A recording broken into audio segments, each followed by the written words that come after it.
Hello, my name is Ryan Runcie, and this is Runcie Studios, an artist safe space and art haven. My goal is to share some of my personal views with you from what I've learned over the years of creating art, and in this case, going to art school. We're going to be talking about art critiques that happen in secondary education, so college, university, workshops, things like that. So, first, I'm going to define what a critique is in art so that we're clear. We're not just talking about a random friend making a mean comment. And I'm reading this directly from the interwebs. An art critique is a detailed analysis and evaluation of a work of art. The basic elements of an art critique are description, analysis, interpretation, and judgment. And so, I think that makes sense. I think all artists that go to college and have been in this situation or have not yet been in this situation but will be soon, I think we all fear hearing what people have to say. It's funny because there were so many critiques that I feared going to. I'll admit it, there were a few that I skipped. I felt I didn't have a complete enough work, or I definitely knew that I did not complete the work. And it was easier to take a very low grade on like a participation grade essentially and turn it in later when it felt more complete to me. But the one thing you always learned was that there's a lot of value in a critique. There are your friends, there are your enemies, there are your quote unquote rivals or people that inspire you and push you, and there are your teachers, and they can so easily change the direction you're going on a work just by opening up your eye to different perceptions you never thought of before. Sometimes people are aware of different cultures and meanings that you're not aware of, and they will bring that to the light and help you out. So many times before, I thought I was doing something correct, or I felt like the teacher didn't truly know like what I was doing or where I was coming from. And then it was time for the critique, and we all put our artworks up on the wall, and I could see instantly what they were talking about. They were telling me that I lacked contrast in the work I was making.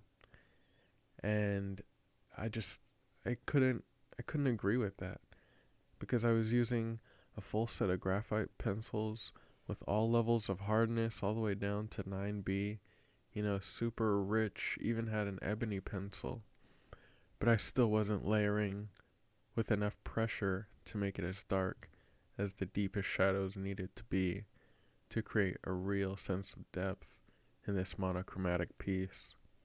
What really made it stand out in the critique was when I put it up on the wall with about 20 other images. Some people used marker, just black marker, and the depth and level of contrast they had from the white paper was so stark. I realized I probably had 3 or 4 more tones that I could go lower. And so it's moments like that that not only shift the way you interpret people's input, but it can drastically shift your eye and teach you what to look for and how to properly scrutinize your own work. There's something about creating work that separates you from seeing a final image. Whenever you have to watch a shade go darker and darker and darker over hours creating an artwork, it can easily be lost in a mid-tone space, and you're not sure if it's too dark or it's too light without having many hours of experience and just doing it multiple times. So in a critique, some of these things can be pointed out. Some of your weak points can be pointed out, and some of your high points will definitely be pointed out. That is one thing I should say too, is that people will always point out positives in a critique. Like, if it's good, guaranteed you'll have a classmate willing to say at least that they like it or it's good. Sometimes, if it really does feel phenomenal, you'll have that echo chamber where someone says, "Oh, I really like this." And you hear the sporadic, "Yeah, yeah, yeah," just around the room. That's sometimes as good as it's going to get, but that is a great signal. The one thing I hated was the overall silence in the room. I really liked when people had something to say about the artwork, whether good or bad. I guess for me, at that point, I was so prolific that I was better at separating myself from my work. Of course, I was still attached and I didn't want you to trash talk my work completely, but if you really had a valid point or you had something to say about the work, I always appreciated that, and I tried to open a dialogue as often as possible. But again, most people just weren't comfortable with that, nor were they making art long enough that they realized they were just making like a symbol or an object, something that could be duplicated or improved upon.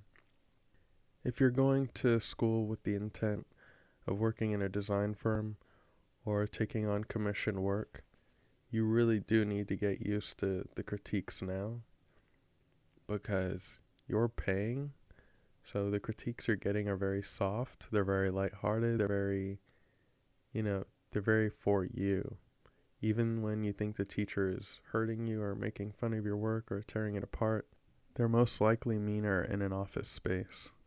Or I should say at least more stern. Because your expectations are so much lower in art school. I mean, you can't even believe it until you get out. So, you need to have a hardened resolve. You need to be able to adapt quickly.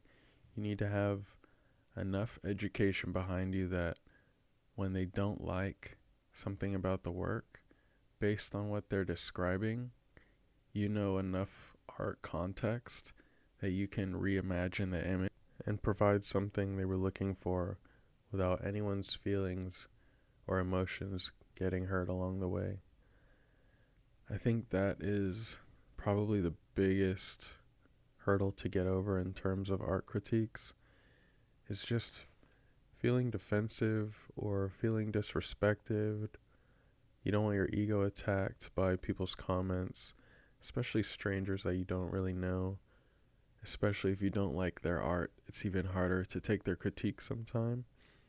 But the reality is, they're in that room for a reason, and even your clients who aren't artists, you're going to have to take their advice and be willing to listen to their feedback. Occasionally, you're just going to have to give in terms of doing a job. So be wary of what it means to be critiqued as an artist in school, getting ready to go into the professional realm. And just try and find like a small group of friends that you trust. Maybe your works are similar, so it's a little bit safer. You already know how you feel about each other's work. And just talk to each other about your work. Talk about things that you think about when you see their work. Let them know elements. Of course, if they ask, feel free to let them know what you think they could add to it or take away from it to make it stronger. I think that has been one of the biggest blessings in my career so far, is having mentors and friends who really don't mind coming to me and asking what I think about their work, and are always willing to tell me what they think about my work. Every art piece is completely different. Sometimes your contrast is terrible. Sometimes your anatomy is terrible. Sometimes your balance is terrible. Sometimes everything is just where it needed to be, but it's missing like a flower or something, like a small symbol to spark the painting. And when we're so connected with the artwork and so deeply involved in the meaning and the symbolism that we're trying to use, we miss out on a lot of other possibilities that a critique can bring back to the forefront, help us reconsider, and potentially change our work for a long time to come. This is just how I feel about secondary school art critiques. So, to each their own. I know some people don't like talking during them. I know some people are criticized as being the one who has too much to say. But at the end of the day, you get out of it what you put into it, and you learn from those around you. And that's the reason why you're paying to be in that situation. Take advantage of like-minded people and learn from them. Because as you know, there are very few creatives in your family, and there are very few creatives at your job, and very few creatives around you. So enjoy that small moment of time while you have it, and make the most of it, you guys. I appreciate you listening. If you enjoyed this episode, feel free to like and subscribe. If not, that's cool too. Take care.